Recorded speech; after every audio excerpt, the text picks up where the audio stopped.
الحمد لله نحمده ونستعينه ونستغفره ونؤمن به ونتوكل عليه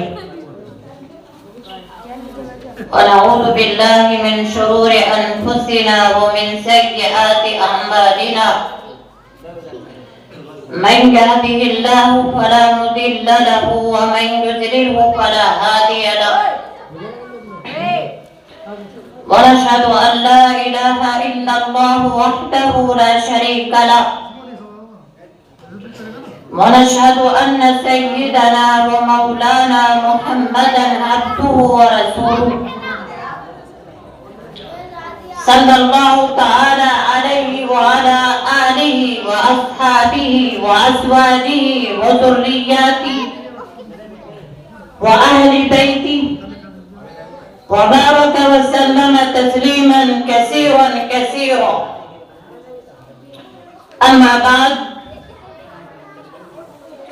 فأعوذ بالله من الشيطان الرجيم. بسم الله الرحمن الرحيم.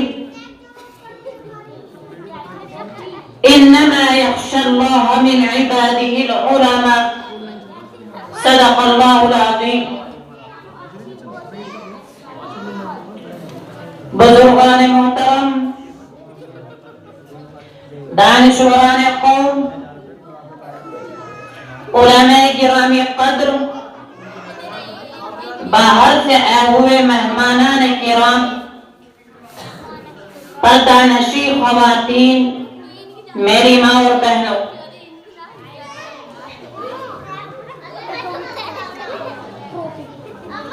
آج 26 جنوری سن 2023 بڑے گاؤں کے اندر آنے کا موقع ملا اور یہ میرے لیے باعث مسرت ہے اور فخر کی بات ہے. اور یہ نہیں بلکہ میں نے آنے کے بعد شروع سے آخر تک بچوں کا پروگرام دیکھا اور سنا. بچوں کے پروگرام کو دیکھ کر انتہائی خوشی ہوئی اور مجھے صاف نظر آیا کہ امام صاحب نے بڑی محنت کی ہے اور میں نے نہیں بلکہ آپ نے خود اپنی آنکھوں سے دیکھا کہ چھوٹے چھوٹے بچے، ننھے ننھے بچے کتنی بے جھجک کے ساتھ آپ کے سامنے پروگرام پیش کر رہے تھے اور میرے دل کے اندر بھی یہ جذبہ ہوا. ورنہ میں آپ کو بتاؤں کہ کئی مہینے سے طبیعت ناساز چل رہی ہے، نزلہ زکام بہت زیادہ ہے، لیکن میں نے سوچا کہ جو بچے ہوتے ہیں قوم کا مستقبل ہوتے، یہ ہمارا فیوچر ہے. اور آج کا دن جو ہم منا رہے ہیں، اس دن کے پیچھے ہمارے علماء کرام کی قربانیاں ہیں. میں آپ کو یہ بتاؤں کہ سب سے پہلے کہ جس نے اس ہندوستان کے اندر فتویٰ دیا تھا وہ کون تھے؟ وہ شاہ ولی اللہ کے فرزند مجاہد کبیر شاہ عبدالعزیز رحمہ اللہ تھے اور انہوں نے اس لیے فتویٰ دیا تھا کہ 1799 کے اندر جب ٹیپو سلطان کو شہید کر دیا گیا تھا تو ان کی لاش کے اوپر یہ مکار، یہ انگریز کھڑے ہو کر اس نے یہ کہا تھا کہ آج سے ہندوستان ہمارا ہے. اور 1803 کے اندر اس خبیث نے یہ اعلان کیا تھا کہ خلق خدا کی، بادشاہت حکومت کی. تو یہ کہا جب اس نے کہ یہاں پر حکم ایسٹ انڈیا کمپنی کا چلے گا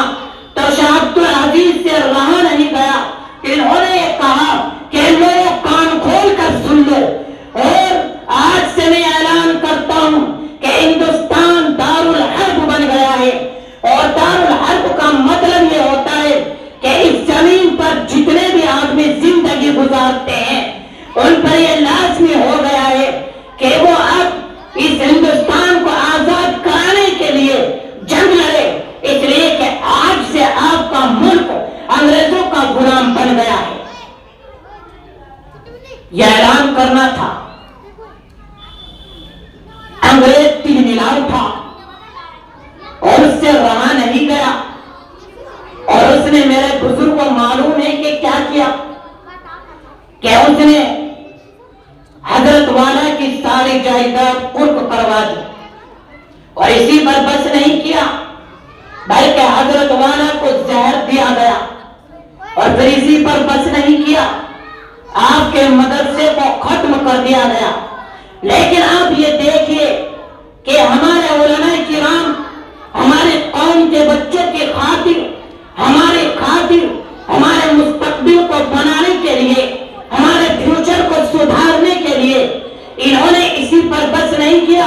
حضرت والا نے یہ نہیں کہا کہ انگریز دیکھو میں اپنا فتویٰ واپس لیتا ہوں، بلکہ یہ کہا کہ نہیں فتویٰ واپس نہیں لیا جائے گا۔ اور اسی پر بس نہیں کیا بلکہ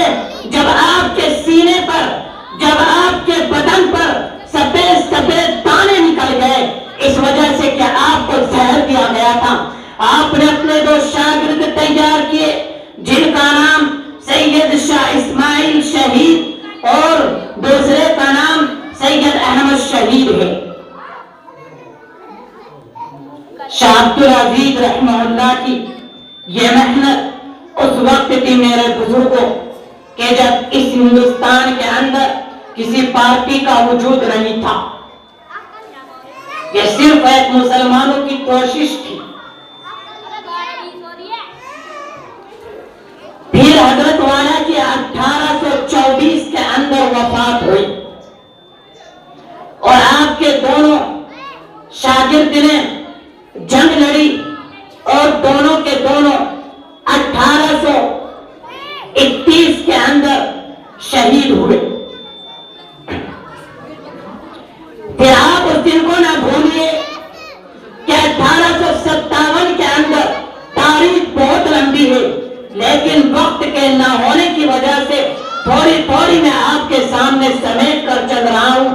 1857 کے اندر مراد آباد، میرٹھ اور یہیں پر نہیں بلکہ دلی کے اندر، غازی آباد کے اندر ایک آگ پھیل رہی تھی، اور 1857 کے اندر جو جنگ لڑی گئی جس کے اندر مولانا قاسم نانوتوی نور اللہ مرقدہ، مولانا عبدالرشید گنگوہی نور اللہ مرقدہ، یہ لوگ شریک تھے، وہ الگ بات ہے کہ شکست ہوئی، لیکن اس 1857 کے اندر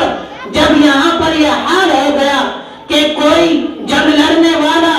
نہیں چھوڑا، اور ہماری مائیں اور ہماری بہنیں جو بالکل اپنے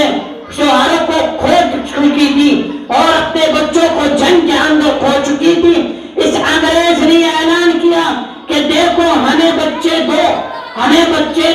ہم آپ کے بچوں کو پڑھائیں گے، لکھائیں گے، مفت تعلیم دیں گے۔ تو لیکن مولانا قاسم نانوتوی جو معافی ہوئی تھی اور جو جیل سے آئے تھے ان سے رہا نہ گیا، انہوں نے 1866 کے اندر دارالعلوم دیوبند کی بنیاد ڈالی۔ دارالعلوم کی بنیاد 1866 عیسوی کے اندر جو پڑی، اور ان کے پہلے شاگرد شیخ الہند مولانا محمود الحسن رحمہ اللہ تھے۔ مولانا قاسم نانوتوی نے اعلان کیا کہ لوگوں دیکھو آپ اپنے بچے ہمیں دو، ہم ان کو پڑھائیں گے، ہم ان کو لکھائیں گے، مفت تعلیم دیں گے۔ میرے بزرگوں جو بات یاد رکھنے کی ہے وہ یہ ہے کہ 1866 کے اندر حالات کیا تھے غور تو کیجئے، اور ان حالات میں دارالعلوم دیوبند کی بنیاد رکھنا کوئی آسان بات نہیں تھی۔ دارالعلوم دیوبند کی بنیاد رکھی گئی، اور دارالعلوم دیوبند کی جو بنیاد رکھی گئی اس کا ثمرہ اور اس کا پھل آج ہماری آنکھوں کے سامنے ہے۔ ہمارے بچوں کو معلوم نہیں کہ ہماری تاریخ کیا ہے، ہمارے بچوں کو معلوم نہیں کہ ہمارے علماء کرام نے کیا کیا قربانیاں اس ہندوستان کی خاطر دی ہے۔ ہمارے بچوں کو معلوم نہیں کہ جو آج تاریخ ہم پڑھ رہے ہیں وہ تاریخ کیا ہے۔ اور یہ سوچنے کی بات ہے کہ جو قوم اپنی تاریخ کو یاد نہیں رکھتی وہ قوم کبھی ترقی نہیں کر سکتی۔ اس لیے آج ضرورت ہے اس بات کی کہ ہم اپنی تاریخ کو یاد کریں اور ہم تاریخ کی کتابوں کا مطالعہ کریں، کہ ہمارے علماء کرام نے اس ہندوستان کو آزاد کرانے کی خاطر کیا کیا قربانیاں دی ہے۔ میرے بزرگوں، شیخ الہند کے استاد کا جب یہ حال تھا، آئیے میں آپ کو ایک واقعہ شاگرد کا سناتا ہوں۔ مالٹا کی جیل کے اندر کیا مشقت رہی جھیلی، ایک کمرہ تھا، اور کمرہ نہیں بلکہ آپ اس کو کوٹ بھی کہیے کہ گھٹنوں تک اس کے اندر کیچڑ تھا، اور تار اس طریقے سے تنے ہوئے تھے کہ آدمی نہ کھڑا ہو سکتا ہے نہ آدمی بیٹھ سکتا ہے، اور جو کھانے کو دیا جاتا تھا وہ تو آپ چھوڑ دیجئے، اس لیے کہ اگر میں ساری کی سارے وہ واقعات آپ کو بیان کرنے پر آ جاؤں تو آپ خود آپ کے آنکھوں کے اندر آنسو آ جائیں گے۔ شیخ الہند پورے 3 سال 7 مہینے بالاکوٹ مالٹا کی جیل میں گرفتار رہے، اور جب وہاں سے چھوٹے تو ایک آدمی جن کا نام سر میر بخش تھا، اور یہ لقب ان کو کسی اور نے نہیں بلکہ انگریز نے یہ لقب دیا تھا۔ سر میر بخش نے یہ کہا کہ حضرت والا آپ بوڑھے ہو چکے ہیں، آپ بزرگ ہو چکے ہیں، آپ ایک کام کر لیجئے کہ آپ اب بیٹھ جائیے اور آرام فرمائیے۔ لیکن شیخ الہند کا جو جواب تھا وہ سننے کے قابل ہے۔ شیخ الہند کا جواب یہ تھا کہ دیکھو، وہ الگ بات ہے کہ میں بوڑھا ہو گیا ہوں، وہ الگ بات ہے کہ میں کمزور ہو گیا ہوں، لیکن میرے اندر جو انگریز کے خلاف آج بھی نفرت ہے وہ کم نہیں ہوئی ہے، اور میں اپنے شاگردوں سے یہ کہوں گا کہ اگر میں بوڑھا بھی ہو گیا، ایک چارپائی لے کر مجھ کو اس پر بٹھائیے اور گاؤں در گاؤں چکر لگائیے، اور میں لوگوں سے کہوں گا کہ لوگوں، اس انگریز کی نوکری کرنا حرام، اس کی غلامی کرنا حرام ہے۔ میرے بزرگوں، یہ کون کہہ رہے ہیں؟ یہ شیخ الہند نور اللہ مرقدہ کہہ رہے ہیں، اور آپ ان کی اسی بات سے اندازہ لگا سکتے ہیں کہ ان کے اندر انگریز کے خلاف کتنی نفرت ہوگی۔ تو میں جب یہاں پر بیٹھا ہوا تھا، میرے دل کے اندر یہی بات آ رہی تھی، اور میں جب بچوں کے پروگرام کو دیکھ رہا تھا تو میرے اندر یہ بات آ رہی تھی کہ اے میرے بزرگوں، اے میری نوجوان قوم، آپ نے غور کیا کہ بچے کتنی محنت کے ساتھ اور کیسے ننھے ننھے بچے ہمارے سامنے پروگرام پیش کر رہے ہیں، اور یہ محنت امام صاحب کی محنت ہے، اور ایسا نہیں کہ یہ محنت فراموش ہو جائے گی، یہ محنت انشاءاللہ رنگ لائے گی۔ یہ چھوٹے چھوٹے بچے جب بڑے ہو گئے اور جب حالات ان کے سامنے اگر ایسے بنے کہ اگر ان کو اپنی جان دینی پڑی تو ہمیں امید ہے کہ ہمارے بچے جس طریقے سے ہمارے علماء کرام نے فانی کے فندوں کو خوشی خوشی چوما ہے، یہ بچے بھی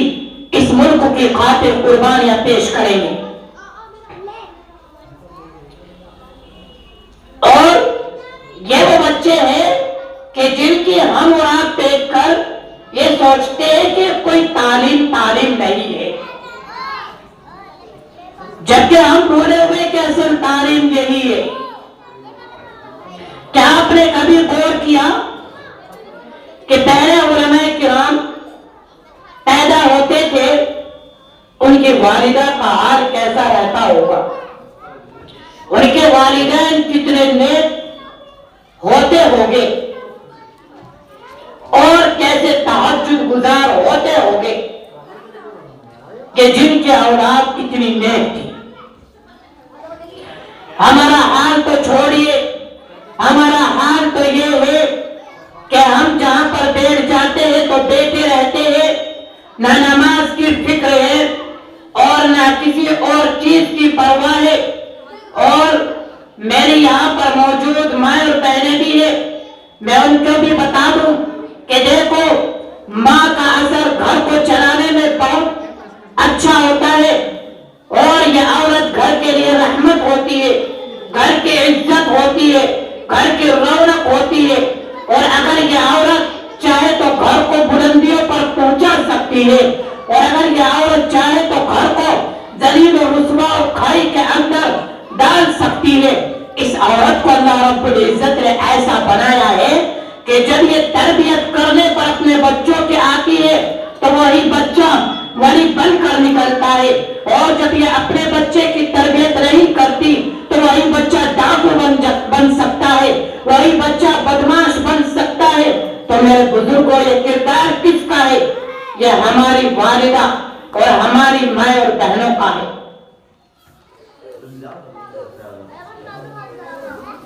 آج ہم جس دور کو اور جس اختیار کو، جس فیشن کو ہم ترقی سمجھتے ہیں، ہم یہ سمجھتے ہیں کہ آج جو زندگی گزار رہے ہیں یہ ترقی کی زندگی ہے، خدا کی قسم یہ ذلت کی زندگی ہے۔ آج ہم مارکیٹ میں گھومنے کو،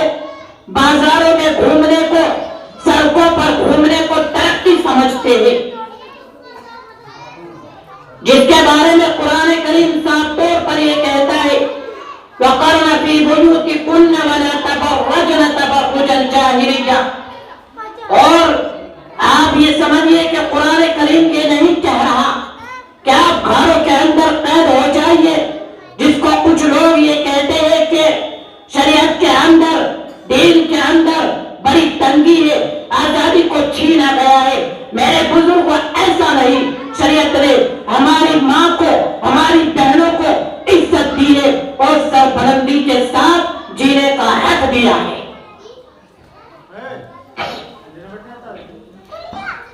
آپ یہ بتائیے کہ جو لوگ اور ان کی عورتیں آج کھلم کھلا گھوم رہی ہے، اور وہ یورپ کی عورتیں جن کو ہم یہ سمجھتے ہیں کہ وہ عزت کے ساتھ جی رہی ہے، خدا کی قسم جب آپ ان سے ملیں گے تو وہ بہت پریشان ہیں، اور ان کو معلوم ہے، اور ان کے یہاں پر ماں کی کوئی قدر نہیں، باپ کی کوئی قدر نہیں،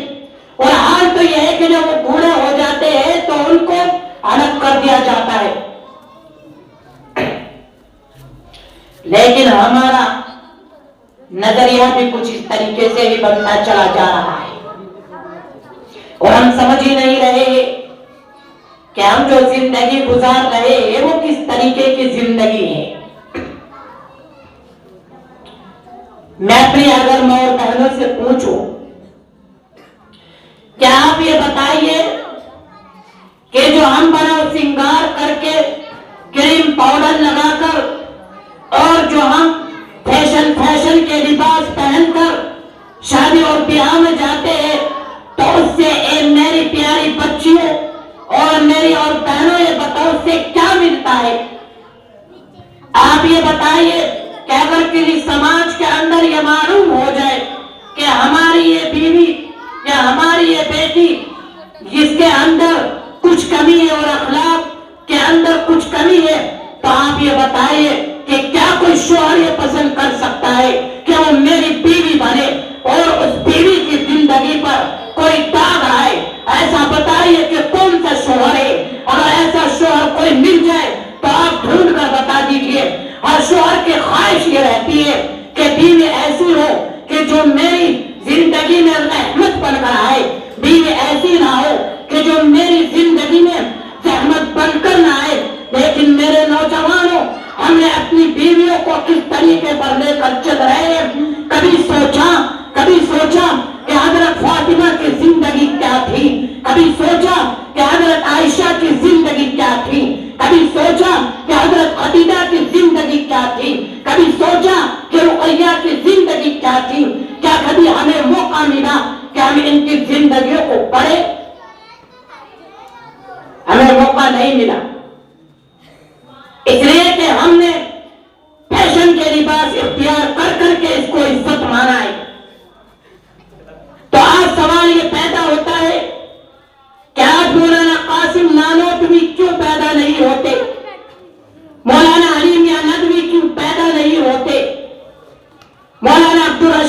گنگوہی کیوں پیدا نہیں ہوتے؟ مولانا محمود الحسن کیوں پیدا نہیں ہوتے؟ میرے بزرگوں، جب وہ قوم ہی ختم ہو گئی تو کہاں سے پیدا ہو گئے؟ آج ہم اپنی زندگی جو جی رہے ہیں اس کو ہم ترقی کی زندگی سمجھتے ہیں۔ کیا ہم کو نظر نہیں آتا کہ مارکیٹوں کے اندر کیا حال ہے؟ کیا ہم کو نظر نہیں آتا کہ بازاروں کے اندر کیا حال ہے؟ کیا ہم کو نظر نہیں آتا کہ شادی اور بیاہ میں کیا حال ہے؟ قرآن کریم جس عورت کو یہ کہہ رہا ہو کہ اے عورت، اے میری ماں اور بہن، تیری جو زندگی ہے، تیرا جو اصل مقام ہے وہ گھر ہے۔ اگر کوئی مجبوری آ جائے تو شریعت یہ انکار نہیں کرتی کہ تو بیماری کے حالت میں ڈاکٹر کے پاس مت جائیے۔ کوئی انکار نہیں کر سکتا کہ آپ کو اگر کوئی پریشانی ہے تو آپ باہر مت نکلیے۔ کوئی انکار نہیں کر سکتا کہ اگر آپ کو کسی رشتہ داری میں جانا ہے تو مت جائیے۔ صرف یہی تو کہتے ہیں کہ آپ پردے کے ساتھ میں جائیے۔ کیا شریعت نے ہم کو یہ کہا ہے کہ آپ اپنی بیوی کو اچھی طریقے سے کپڑے مت خرید کے دیجیے؟ کہاں شریعت نے منع کیا ہے؟ میری ماں اور بہن اور اے میری پیاری بچی، یہ بات سمجھنے کی ہے کہ جو ہماری زندگی میں شوہر ہے، اگر ہم اس کے لیے فیشن اختیار کرتے ہیں، اگر اس کے لیے لباس اچھے سے اچھے پہنے گی، اگر اس کے لیے بڑا سنگار کرے گی تو اللہ تعالیٰ آپ کی زندگی کو خوشگوار بنا دے گا، آپ کی زندگی میں عزت آئے گی۔ اور میری ماں بہن، اگر تو دوسروں کے لیے فیشن اختیار کرے گی، دوسروں کے لیے بڑا سنگار کرے گی اور دوسروں کے لیے خوشبو استعمال کرے گی تو آپ یہ الگ بات ہے کہ دوسرے آدمی اس کو دیکھ کر خوش ہو جائے۔ تو آپ یہ بتائیے کہ شریعت جو حکم یہ دے رہی ہے کہ آپ شوہر کے لیے سارے کام کیجئے اور آپ دوسروں کے لیے سارے کام کر رہی ہے، تو یہ بات تو سمجھ میں آنے کی بھی نہیں ہے کہ ہم دوسروں کے لیے فیشن اختیار کریں اور جس کے لیے ہم کو کہا گیا ہے اس کے لیے فیشن اختیار نہ کرے۔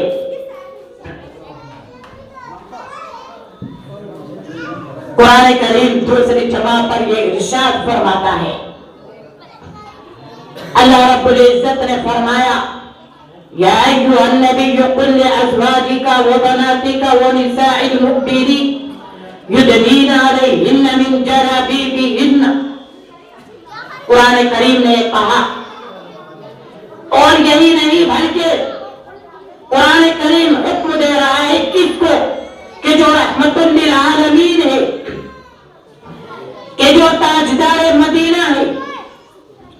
جو سرور کونین ہے، ان کو حکم دیا جا رہا ہے اے نبی اپنی بیویوں سے کہہ دیجئے اور اپنی عورتوں سے کہہ دیجئے اور مؤمنین کی عورتوں سے کہہ دیجئے کہ آپ اپنے نقاب کو اپنے چہرے پر ڈال لیجئے۔ یہ غور کرنے کی بات ہے کہ قرآن کریم یہ کہہ رہا ہے کہ سب سے پہلے ہمیں اپنے گھر کی عورتوں کو حکم دینا ہے کہ آپ پردے میں رہیے، اور اس کے بعد دوسروں کو بھی یہ بتانا ہے کہ پردہ ہے اسلام میں پردہ، اور یہ کوئی قید خانہ نہیں جس کو ہم قید خانہ سمجھتے بلکہ یہ عزت ہے۔ آپ تھوڑی سی دیر کے لیے خود یہ سمجھیے کہ جو بچی آپ کے سامنے پروگرام پیش کر رہی تھی اور جب وہ برقعے کے اندر آ رہی تھی تو آپ یہ بتائیے کہ ان بچیوں کی عزت بڑھ رہی تھی یا عزت گھٹ رہی تھی؟ جب وہ آ رہی تھی تو کوئی بھی نوجوان ہو ان کے لیے راستہ چھوڑ رہا تھا، اور یہ ایسا کیوں ہو رہا تھا کہ وہ بیچاری پردے کے اندر ہے اور وہ ہماری بیٹی ہے، اور ہم پر ضروری ہے کہ ہم اس کو راستہ دیں۔ اور اگر آج یہی پردے میں نہ ہوتی تو آپ یہ بتائیے کہ آپ کے اندر یہ دل میں اور آپ کے اندر جب یہ خود ہی پردے کے اندر نہیں ہے تو ہم کیوں ان کے لیے راستہ چھوڑے؟ تو یہ لباس اور یہ پردہ ہماری ماں بہن کی عزت بڑھا دیتا ہے،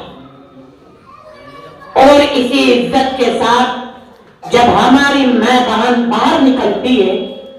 تو وہ ایک عزت کے مقام پر رہتی ہے اور لوگوں کی نگاہ میں ان کی عزت ہوتی ہے، اور جب اس کے الٹا ہوتا ہے تو پھر عزت نہیں ہوتی۔ میرے بزرگوں کبھی ایسا بھی ہوا ہے کہ آپ پیٹرول بھی ڈال دیجئے اور آگ بھی لگا دیجئے اور آپ یہ گمان کریں کہ اب پیٹرول کے اندر آگ نہیں لگے گی؟ کیا ایسا بھی ہو سکتا ہے کیا؟ اللہ تعالیٰ نے پیٹرول کے اندر یہ تاثیر رکھی ہے کہ وہ آگ کو پکڑے گا اور اس میں آگ لگے گی۔ کیا کبھی ایسا بھی ہو سکتا ہے کیا کہ آپ کسی آدمی کو زہر دے اور یہ سوچے کہ وہ آدمی نہ مرے؟ ہاں، وہ الگ بات ہے کہ اگر اللہ تعالیٰ کو اس کی زندگی دینی ہوگی تو اس پر کوئی اثر نہیں ہو سکتا، لیکن میرے بزرگوں اور میرے نوجوان بھائیوں، جب پیٹرول کے اندر یہ طاقت بخشی ہے کہ وہ آگ کو پکڑے تو زہر کے اندر بھی یہ طاقت ہے کہ وہ اپنا اثر دکھائے۔ تو آپ یہ بتائیے کہ جب ہم گھر میں زندگی گزارتے ہیں یا ہم دوسری دعوتوں میں جاتے ہیں اور جب ہم کھانا کھاتے ہیں یا ہم دیکھتے اور باتیں کرتے ہیں اور جب ہمارے بیچ میں ایسے بھی بہن ہوتی ہے کہ جن کے اوپر کوئی دوپٹہ نہیں ہوتا، جن کا کوئی لباس ایسا نہیں ہوتا کہ جس کو اچھے طریقے سے لباس کا نام دیا جائے، تو آپ یہ بتائیے کہ کہاں سے پھر عزت ہوگی؟ کہ شیطان اپنا کام نہیں کرے گا؟ آپ یہ سوچنے لگے کہ وہاں پر ہماری ماں بہن بیٹے اور محفوظ رہ جائے گی، تو کیسے محفوظ رہ جائے گی؟ یہ بتائیے کہ شیطان اپنا کام نہیں کرے گا۔ لیکن یہ ساری چیزیں ہمارے دلوں کے اندر نہیں آتی۔ تو یہ حال ہے۔ ایک وقت یہ تھا کہ انہی ماں اور بہنوں نے بڑی بڑی قربانیاں پیش کی ہے، اور یہ نہیں ہم نے اپنی آنکھوں سے دیکھا ہے۔ ضلع مظفر نگر کے اندر ایک گاؤں پڑتا ہے باغوں والی، اور اس کے اندر بہت بڑا مدرسہ ہے، اور میں آپ کو یہ بتا دوں کہ جب اس گاؤں کے اندر جلسہ ہوتا ہے یا کوئی پروگرام ہوتا ہے تو ہماری ماں اور بہنیں آگے آتی ہیں، اور جب وہاں پر، اس لیے کہ میں نے بھی وہاں پر تعلیم حاصل کی ہے، حفظ کیا ہے، اور اس وقت میری عمر کم تھی، لیکن اس وقت حال یہ تھا کہ ایک مرغی کا انڈا جب وہ وہاں پر نیلام ہوتا تھا تو میرے بزرگوں 1 لاکھ میں نہیں، 2 لاکھ میں نہیں، بلکہ وہ 3 لاکھ کے اندر نیلام ہوتا تھا، اور کمال کی بات یہ تھی کہ نیلام ہونے کے بعد وہ انڈا پھر دوبارہ مدرسے میں ہی پہنچ جاتا تھا۔ لیکن اب ایسا نہیں ہے۔ اب اس لیے ایسا نہیں ہے کہ ہم یہ سمجھتے ہیں کہ جو بچے ہیں جو تعلیم حاصل کرتے ہیں یا جو یہ مدرسے ہیں یا مساجد ہے، ہم نے ان کی عزت اپنی نگاہ میں کمزور کر دی ہے، تو پھر اللہ تعالیٰ نے ہم کو بھی بلا دیا ہے۔ جبکہ قرآن کریم کے اندر اللہ تعالیٰ نے ارشاد فرمایا اِنَّا نَحْنُ نَزَّلْنَا الذِّكْرَ وَإِنَّا لَهُ لَحَافِظُونَ۔ غور سے سننے کی بات ہے، اللہ رب العزت نے قرآن کریم کے اندر ارشاد فرمایا ہم نے اس قرآن کو نازل کیا اور ہم ہی اس کی حفاظت کرنے والے ہیں۔ تو یہاں پر یہ سمجھنے کی بات ہے کہ اللہ رب العزت لوگوں کو یہ کہہ رہا ہے کہ آپ جن چیزوں کو چھوٹا سمجھتے ہیں، جن چیزوں کو آپ گری ہوئی نظروں سے دیکھتے ہیں، اور جن بچوں کو آپ کوئی چیز نہیں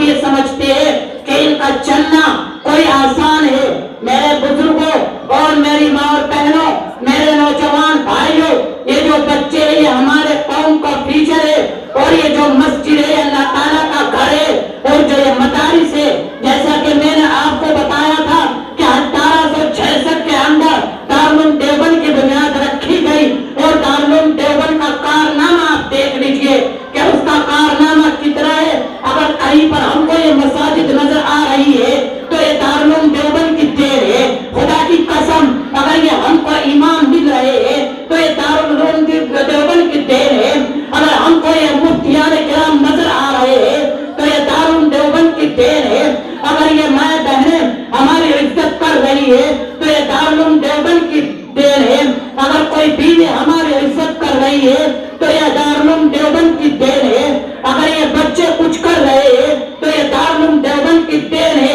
اور میں اس سے بڑھ کر یہ کہتا ہوں کہ ہم یہاں پر جو بیٹھے ہیں اور آسان کے ساتھ زندگی گزار رہے ہیں، یہ دارالعلوم دیوبند کی دیر ہے۔ اگر ہمارے علماء کرام کی قربانیاں نہ ہوتی، اگر انہوں نے پھانسی کے پھندے کو اپنے گلے سے نہ لگایا ہوتا تو آپ یہ بتائیے کہ کیا ہندوستان کو آزادی مل جاتی؟ اگر ہمارے ہندو بھائی اور دوسرے مذہب کے لوگ جتنے بھی ہیں، اگر یہ سب مل کر مسلمان اور دوسرے مذہب کے لوگ مل کر اس ہندوستان کو آزاد نہ کراتے تو آپ یہ بتائیے کہ کیا آج ہم انگریزوں کے غلام نہ ہوتے؟ آج جو انگریز کہتا تو ہم اسی چیز کو کرتے۔ میں اس لیے کہتا ہوں کہ میرے بزرگوں اور میرے نوجوان بھائیوں، ہمیں سمجھنے کی ضرورت ہے کہ ہم اپنے اولاد کو کس طریقے سے تربیت دے رہے ہیں۔ ایک ننھی سی بچی جب کلمہ سنا رہی تھی تو میں اس کی عمر کو دیکھ رہا تھا اور میں تعجب کر رہا تھا کہ چھوٹی سی بچی دیکھو، اس کو پورا کلمہ یاد ہے، جبکہ ہماری حالت تو یہ ہے کہ ہم بوڑھے ہو جاتے ہیں اور ہم چلنے پھرنے کے لائق نہیں رہتے اور ہمارا کلمہ درست نہیں رہتا۔ تو آپ یہ بتائیے کہ جس کا کلمہ درست نہ ہو اور جس کی نماز درست نہ ہو تو اس کو ملک کی تاریخ کہاں یاد ہو؟ یہی بچے اور بچیاں ہیں کہ ان کی حوصلہ افزائی ہونی چاہیے اور ہم بڑھ چڑھ کر حصہ لیں، اور حصہ یہی نہیں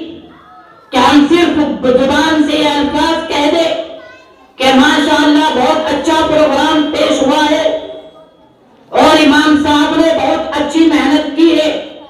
بلکہ ہم ہر طریقے سے اس میں حصہ لیں،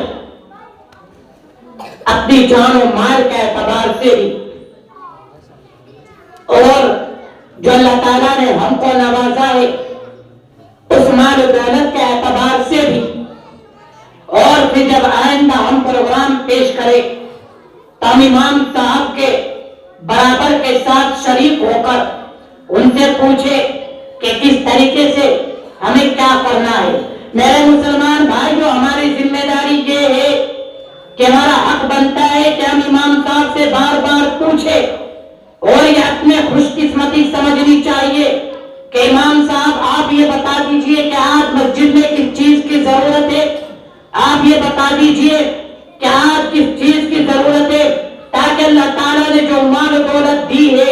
ہم اس کو دین کے خاطر لگا دے، اور اللہ رب العزت اس پیسے کو، اور پیسہ دیکھو میرے بھائیوں، کم اور بتی کی بات نہیں ہوتی، کم اور زیادہ کی بات نہیں ہوتی، 1 روپے اور لاکھ روپے کی بات نہیں ہوتی، اگر آپ نے ٹھیک نیت کے ساتھ اللہ تعالیٰ کی راہ میں اس کے دین کے خاطر، اس کی مسجد کے خاطر، اور یہ جو بچے ننھے ہیں ان کی خاطر، ان کی تعلیم کی خاطر، اگر آپ نے اپنی نیت درست کرنے کے ساتھ ساتھ 1 روپیہ بھی دیا تو خدا کی قسم اللہ تعالیٰ کے یہاں پر وہ 1 روپیہ آپ کو جنت دلا سکتا ہے۔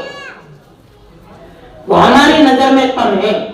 وہ اللہ تعالیٰ کی نگاہ میں کم نہیں ہے۔ تو اور جو میں بیان کر رہا تھا کہ بابو والی کے اندر میں نے اپنے خود آنکھوں سے دیکھا ہے کہ ماں اور بہنوں کا یہ حال تھا کہ جو چیز وہ پہنتی تھی تو وہ بچوں کو بلا بلا کر ان کو دیتی تھی، اور جن کے پاس روپیہ پیسہ ہوتا تھا وہ ان کو دیتی تھی۔ اور آپ کو ایک واقعہ بتا دوں، اور واقعہ بہت غور سے سننے کا ہے۔ جو وہاں کے مؤذن صاحب تھے، ایک مرتبہ وہ بیان کر رہے تھے کہ راتوں میں بھی کچھ تو اللہ تعالیٰ کے بندے ایسے ہیں کہ وہ چپ چاپ آتے ہیں اور رسید کٹوا کر لے جاتے ہیں، اور یہ کہتے ہیں کہ دیکھو یہ آپ کو معلوم ہے، مجھے معلوم ہے، اور اللہ تعالیٰ کو معلوم ہے، تو آپ یہ بتائیے۔ لیکن ہمارا حال تو دیکھیے کہ اگر کوئی بھی بات آ جائے اور کہیں پر ہم کو جانا پڑ جائے اور کوئی پروگرام پیش ہو تو ہم کتنا پیسہ خرچ کرتے ہیں۔ کیا کبھی ہم نے یہ بھی غور کیا کہ جو اللہ تعالیٰ نے مال و دولت دی ہے وہ ہم نے کہاں خرچ کی، کہاں پر لگائی؟ کہ اللہ تعالیٰ اس کو نہیں پوچھے گا؟ آج جو معاشرے کا حال ہے کہ اللہ تعالیٰ ہم سے نہیں پوچھے گا کہ اے نوجوان، اگر تو نے ایسا راستہ اختیار کیا کہ تیرے اس راستے کو اختیار کرنے کے بعد اگر آپ نے اس کے اندر روپیہ اور پیسہ لگایا تو آپ اللہ تعالیٰ اس کے سامنے جب حاضری ہوگی آپ کی، اللہ تعالیٰ پوچھے گا کہ جو بھی لوگ اور جو بھی بچے اس راستے پر چلے اس کے ذمہ دار آپ ہیں، اس لیے کہ آپ نے اس راستے کو اختیار کروایا۔ صدقہ جاریہ یہی تو ہوتا ہے میرے بزرگوں، کہ اس کا ثواب برابر ملتا رہے۔ کسی نے کوئی کام کروایا تو اس کا ثواب اس کے مرنے کے بعد تک بھی ملتا رہتا ہے، یہی صدقہ جاریہ ہوتا ہے۔ تو آج ہم یہاں پر یہ عہد کر کے اٹھے، اور میری میں بہن بھی یہ عہد کرے کہ آج کے بعد جو ہماری زندگی ہوگی وہ اسلام کے مطابق ہوگی، ہمارا لباس اسلام کے مطابق ہوگا، شریعت کے مطابق ہوگا، اور ہمیں اگر کہیں پر جانے کی ضرورت پڑے گی تو ہم پوچھیں گے اور اس راستے کو اختیار کریں گے کہ جو راستہ ہمارے لیے عزت کا راستہ ہے اور جو ہماری بلندی کا راستہ ہے، اور ہم ان تمام راستوں کو چھوڑیں گے کہ جو ہماری ذلت اور رسوائی کا راستہ ہے۔ اللہ تعالیٰ مجھے بھی اور آپ کو بھی عمل کرنے کی توفیق عطا فرمائے۔ وآخر دعوانا الحمد للہ رب العالمین۔ اللهم صل على محمد وعلى آل محمد كما صليت على إبراهيم وعلى آل إبراهيم إنك حميد مجيد۔ اللهم بارك على محمد وعلى آل محمد كما باركت على إبراهيم وعلى آل إبراهيم إنك حميد مجيد۔ ربنا آتنا في الدنيا حسنة وفي الآخرة حسنة وقنا عذاب النار وقنا عذاب القبر وقنا عذاب الحشر۔ اے اللہ، ہماری زندگی جو آپ نے عطا کی ہے اس کو شریعت کے مطابق بنا دیجئے۔ اے اللہ، اس دنیا کے اندر جتنے بھی گناہ ہم نے کیے ہیں ان تمام کو معاف فرما دیجئے۔ اے اللہ، ہم یہاں پر جس آرزو کے ساتھ اور جس تمنا کے ساتھ پروگرام کے اندر حاضر ہوئے ہیں، ہماری ساری تمناؤں کو، آرزو کو پورا فرما دیجئے۔ یا رب العالمین، ہمارے چھوٹے چھوٹے بچے جو تیرے دین کے خاطر محنت کر رہے ہیں، ان تمام بچوں اور بچیوں کی محنت کو قبول فرما لیجئے۔ اے اللہ، آگے چل کر انہیں دین کی اشاعت کا ذریعہ بنا دیجئے۔ یا رب العالمین، ان کو دعوت دین کا مبلغ بنا دیجئے۔ یا رب العالمین، ہمارا کھانا پینا، جاگنا، سونا اور چلنا تمام کا تمام شریعت کے مطابق بنا دیجئے۔ یا رب العالمین، جن لوگوں نے دعا کے لیے کہا ہے یا ان کا ہم پر کسی طرح کا حق ہے، ان سب کی جائز تمناؤں کو پورا فرما دیجئے۔ یا رب العالمین، جتنے بھی ہمارے بھائی بیمار ہیں تمام کو شفا عطا فرما دیجئے۔ یا اللہ جتنے بھی مسلمان اس دنیا سے رخصت ہو چکے ہیں تمام کی قبروں کو نور سے منور فرما دیجیے، تمام کو کروٹ و سکون و چین عطا فرما دیجیے۔ یا رب العالمین مساجد کی، مدارس کی، مراکز کی، خانقاہوں کی حفاظت فرما دیجیے۔ اے اللہ ہماری اس مختصر سی دعا کو اپنے حبیب کے صدقہ طفیل میں قبول فرما لیجیے۔ ربنا تقبل منا انك انت السميع العليم وتب علينا انك انت التواب الرحيم وصلى الله تعالى على خير خلقه محمد وآله وأصحابه أجمعين برحمتك يا أرحم الراحمين۔